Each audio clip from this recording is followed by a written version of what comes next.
The clang of steel still echoed in my ears when the funeral flowers hadn't even wilted yet. My husband, Thomas Caldwell, was gone after 40 years of building Caldwell Steelworks with me in Pittsburgh. I thought grief would be my only burden that week, but my son had other plans. Across the kitchen table, Ethan slammed his fist down so hard the coffee cups rattled. "You're just baggage now, Mom. Dead weight. I'm liquidating the factory. It's time to cash out." The words didn't sting like he thought they would. They burned, like molten steel being poured into a mold, shaping something harder inside me. Next to him, Lena, his wife, scrolled on her phone, smirking. "Flights to Dubai are already booked. First class. We'll celebrate while the lawyers handle the sale." They were talking about my life's work like it was a yard sale. The factory Thomas and I built from rusted machines and second-hand tools. The sweat. The nights I kept books by candlelight while he welded until dawn. And now my only child was calling it dead weight. I looked at him, his chest puffed out like a self-made mogul. He thought this was victory, his moment to step into his father's shoes. But Ethan never forged a single beam, never felt the heat of molten iron, never stayed up negotiating supplier contracts. He thought money was steel when in truth, steel is sweat and memory and legacy. I forced my lips into a smile, soft and almost sweet. "All right, Ethan, if that's what you think is best, good luck." Inside, my heart was steady, because what my son didn't know, what neither of them knew, was that Thomas and I had prepared for this very moment. Long before the cancer took him, my husband saw the greed in Ethan's eyes. Together, we had forged a plan as strong as the steel that carried our name.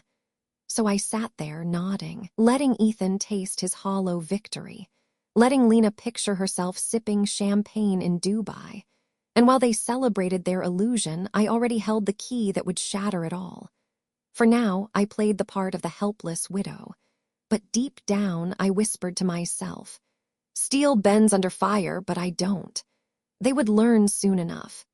That night, when the house was finally quiet and their car had disappeared down the street, I walked to the study Thomas and I once shared. The scent of old paper and machine oil still lingered. The smell of a life built by calloused hands and sleepless nights. In the corner stood the heavy safe, scratched with years of use. My fingers traced the familiar pattern of the dial, and with a soft click, the door swung open. Inside wasn't money or jewels, it was far more powerful. Neatly organized folders, contracts, deeds, and a thick binder with Thomas's handwriting on the cover. Contingency Plan. He had known. He had seen the hunger in Ethan's eyes long before his final breath. Page after page laid it out. Caldwell Steelworks had never been in Thomas's name alone. Every asset, every account, every machine was registered under a marital trust. By law, I wasn't a widow left in the cold. I was the surviving co-owner. Ethan couldn't sell what he never had control over. And that wasn't all. Thomas had spent his last months gathering evidence, bank statements showing Ethan's generous salary without a single hour of work, ignored emails begging him to attend board meetings, testimonies from foremen who hadn't seen him set foot on the floor in years. Piece by piece, my husband had built a shield for me and a trap for our son. I closed the binder and let my hand rest on its leather cover. Thomas's presence filled the room, steady and unyielding. He had always said steel was strongest when forged in fire. Perhaps he had known this fire was coming, and he had tempered me for it. So I locked the safe, poured myself a glass of bourbon, and sat in his chair. Ethan thought he was flying high, planning to toast champagne at 30,000 feet, bragging about the fortune he believed was his. But when his plane landed in Dubai, he would discover that his victory was nothing but smoke. And when the smoke cleared, all that would remain was the truth. Caldwell Steelworks was mine. Ethan's voice came through the phone days later, loud and brimming with excitement. I could hear clinking glasses in the background, Lena's laughter rising above the hum of an airport lounge. "Mom, you should see this place," he bragged. "Champagne, caviar, this is how real success feels. Dad would have wanted us to celebrate big." I let him talk, the corners of my mouth curling as I stared at Thomas's binder resting on the desk beside me. He had no idea. By the time they touched down in Dubai, the fantasy was in full swing. Photos of Lena draped in silk scarves flooded social media. Hashtags about luxury life, and finally free. Ethan strutted through hotel lobbies as if he had already pocketed millions. They toasted to the future with money that would never exist. Then the first crack. At dawn, my phone buzzed with Ethan's name flashing across the screen. I didn't answer. 6 minutes later, it rang again. By the time the 11th call came, I picked up, my voice calm as ever. "Good morning, sweetheart. Up early for a vacation." On the other end, Ethan's tone was frantic. "Mom, there's a problem. The buyers are saying I don't have authority to sell the factory. Something about joint marital ownership. They think I'm scamming them." Behind him, Lena's shrill voice cut through, cursing lawyers, shouting about wasted money, demanding answers. I swirled the bourbon in my glass and said softly, "That does sound complicated." "They're threatening fraud charges." Ethan nearly shouted. "They're saying you're co-owner. How is that even possible?" I let the silence stretch, savoring his panic. Then I answered, steady as steel. "Because, Ethan, I was your father's partner. In business, in law, in life. Everything your father and I built belongs to both of us. And you never earned a single piece of it." The line went dead silent. For the first time in his life, my son had no comeback. Only the sound of reality crashing down around him, thousands of miles from home. They came back with faces like ghosts. Gone were the designer sunglasses and smug smiles, replaced by rumpled clothes, maxed-out credit cards, and a silence that hung heavier than Pittsburgh smoke in winter. Ethan dragged their suitcases into the house like a boy returning from a failed runaway. Lena stomped behind him, muttering about embarrassment and how dare they treat us like criminals. I waited in the kitchen, calm as a judge, bourbon glass in hand. When Ethan finally looked up, his voice cracked. "Mom, we need a place to stay. Just for a while, until we sort things out." I didn't flinch. "Your old room is available. $500 a month, due on the 1st. Lena nearly choked. "500 from your own son?" I set my glass down and met her eyes with steel. "He's not a boy anymore. He's a 36-year-old man, and men pay their way." Ethan lowered his head. "That's fair." Her mouth fell open, ready to fight, but he didn't. That was the first sign something inside him had begun to crack. The next morning, before the sun touched the steel mills, I stood over Ethan's bed. "Up, you start work today." He blinked, confused. "Work where?" "Caldwell Steelworks. 7 a.m. sharp. Jack Morales is waiting for you." Jack was our grizzled foreman, a man who'd spent 30 years breathing sparks and fire. He didn't care whose son Ethan was. He only cared if the kid could carry his weight. At the factory gates, the men watched Ethan with folded arms and hard stares. No more tailored suits. Just a helmet, heavy gloves, and a stained work shirt that looked foreign on him. Jack handed him a set of tools. "You ever lifted steel before?" Ethan swallowed. "Not really." "Then today's the day. Grab those beams and don't drop one on your foot. Steel doesn't care about your last name, boy." By noon, Ethan's arms trembled under the weight of girders, his shirt soaked in sweat. Blisters had already begun to form where soft hands met rough steel. Every mistake earned him a bark from Jack and a laugh from the crew.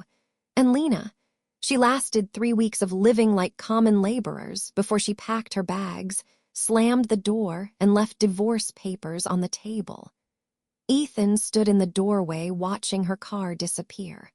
For the first time in his life, he didn't chase after money or comfort or a woman who promised him both.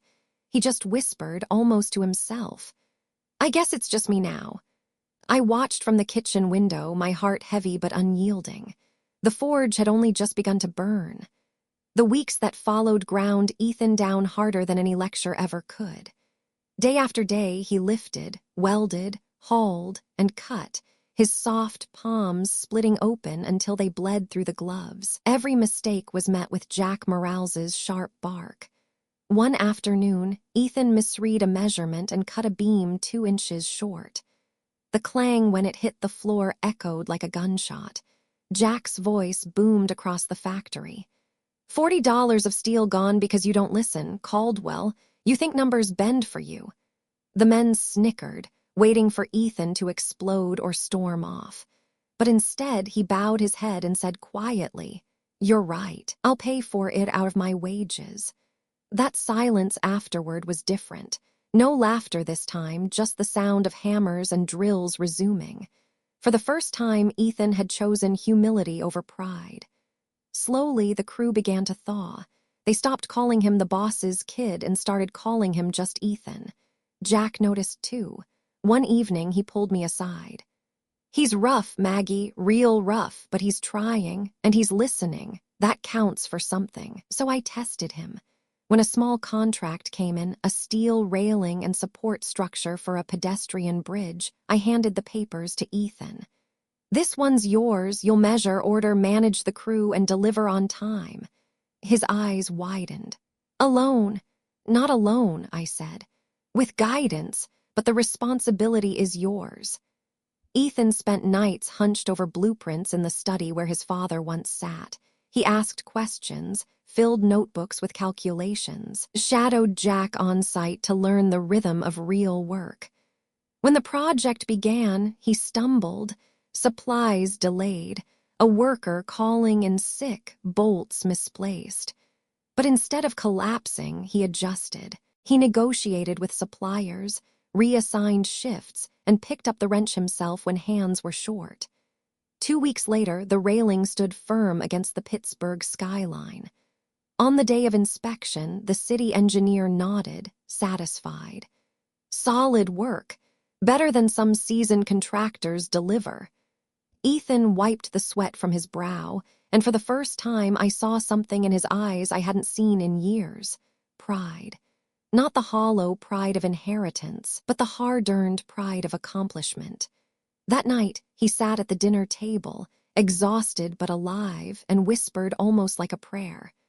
"Maybe I can actually build something instead of just taking it." And in that moment, I finally saw a glimmer of the man his father always hoped he could become. Just when I thought Ethan was finding his footing, the blow came. A thick envelope arrived by courier, legal papers stamped with the seal of Allegheny County. A family. The Martins claimed Caldwell Steelworks had caused structural damage to their building during a retrofit project. $50,000 in repairs, threats of a lawsuit, and worse, rumors they'd take their story to the papers. Ethan paced our living room like a caged animal, the papers crumpling in his fist. "This could ruin us, Mom. If people think our steel fails, no one will touch us again." I leaned back, steady. "What do you believe happened?" "Jack swears the welds were flawless. Tony inspected everything twice. I don't think it was us." His voice cracked with something I hadn't heard before, conviction. "But without proof, it's our word against theirs." He had 3 choices: pay the claim and look guilty, fight in court and risk losing everything, or dig until he uncovered the truth. The old Ethan would have taken the easy way out, throw money at the problem and hope it disappeared. But this new version stared down the challenge, jaw tight. "I'll investigate," he said finally. "If it's our fault, I'll own it. But if it's not, I won't let anyone call us liars." For a week, he buried himself in the work.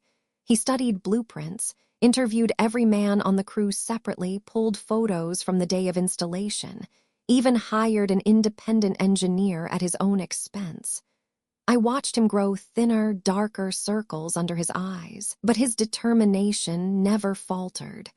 Then one night, he laid a stack of photos across the kitchen table. "I found it. The damage hadn't come from our welds at all. It traced back to an old support beam installed years earlier by a cut-rate contractor. hidden beneath layers of renovation. The welds from our team were intact, strong enough to hold a bridge, let alone a commercial building. Ethan's hands trembled, not from fear, but from vindication. "We didn't fail, Mom. We did it right." The next day, he met the Martins face to face. Instead of shouting or hiding behind lawyers, he laid out the evidence calmly. He showed them the photos, the reports, the engineer's findings. Then, in a voice steady as forged steel, he said, "We're not responsible for this damage, but we'll help you file a claim against the party who is. And if the insurance won't cover the repairs, Caldwell Steelworks will step in at cost. Not because we have to, but because it's the right thing to do." The Martins stared at him in stunned silence. Then the husband whispered, "No one does that anymore." 2 weeks later, the insurance company admitted fault, the lawsuit evaporated, and the Martins hired us for a new project. Word spread through Pittsburgh like fire in a steel mill. Caldwell didn't just build strong steel, they stood by it. That night, Ethan slumped into a chair across from me. His face was pale, but his eyes glowed with something fierce. "I get it now. Reputation, it's the one thing you can't rebuild once it's gone." I raised my glass, my voice soft but firm. "Your father would be proud." And for the first time, Ethan didn't shrink from those words. He nodded, shoulders square, ready to carry the weight his father once bore. The lawsuit had barely settled when Ethan came to me one evening with a stack of papers. His hands weren't shaking this time. They were steady, purposeful.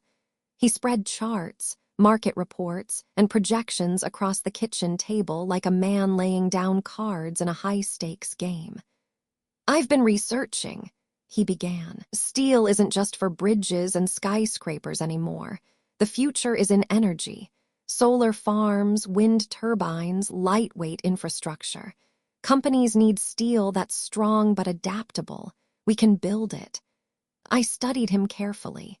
His hair was still dusted with grit from the mill, his nails rough from labor, but his eyes carried the same fire Thomas once had when pitching a new idea.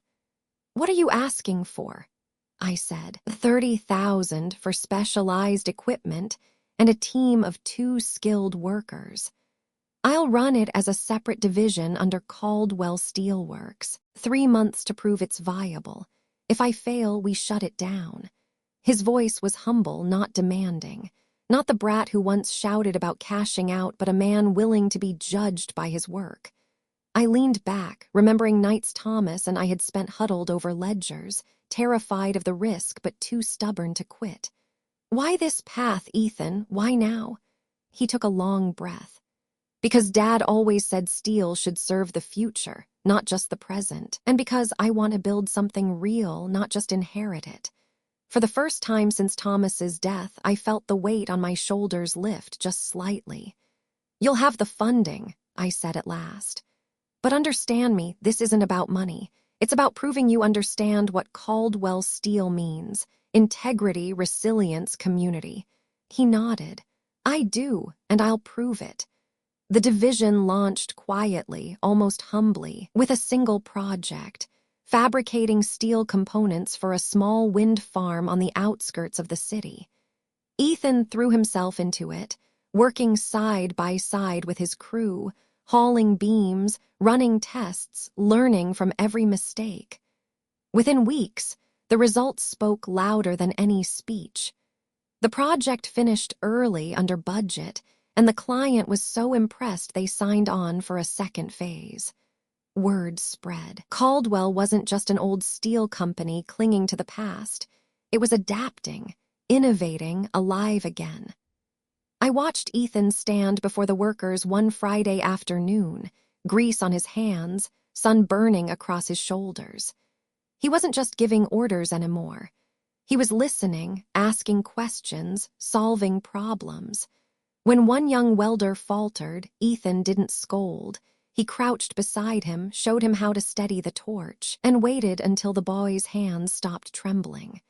That night, as I looked out at the mill, sparks flying against the dark Pittsburgh sky, I whispered to Thomas's memory, "He's becoming the man you hoped for, maybe even more." 2 years after Thomas's funeral, I found myself back at the same kitchen table where Ethan once called me dead weight.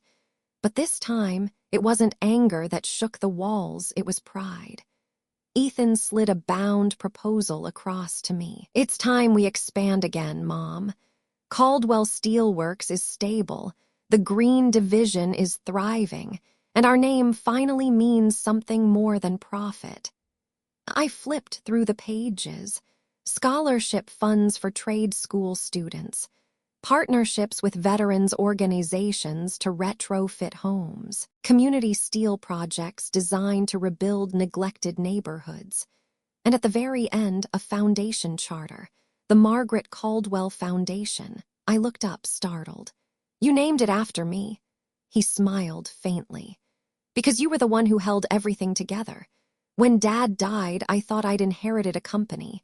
Turns out I inherited your strength, and I want the world to know where it came from."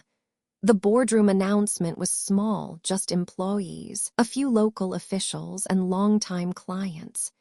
Ethan stood at the front, no longer the arrogant boy who once puffed out his chest, but a man with oil-stained hands and eyes that burned with conviction. "When my father passed," he told them, "I nearly destroyed what he built. I thought inheritance meant entitlement. I was wrong. My mother taught me that real legacy isn't money, it's values, it's community. It's steel strong enough to carry others.